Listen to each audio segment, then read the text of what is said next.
I think that virtually everybody in a position of power has an ulterior motive. There's an I agenda agree. behind virtually every single thing they say. If it doesn't help them politically, they're not going to say it or they'll say it's false. And that's why we need to teach in terms of the education. You need to be suspicious of everything. Now, you got to make tentative decisions on imperfect knowledge, but don't ever take anything at face value.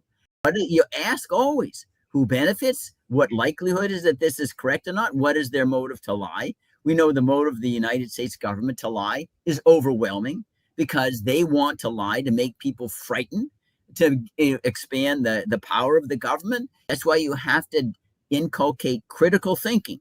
These are the questions, and part of the deductions you make is just the history of the human experience.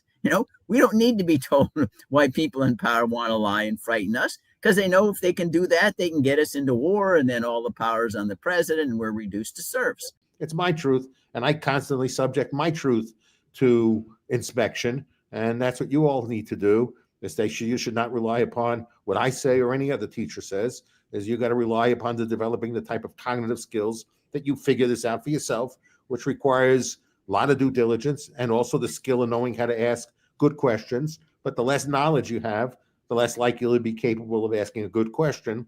So the whole point of getting knowledge, is really to be able to ask better questions, because once you get really skillful at asking good questions, that's when you really get to learn.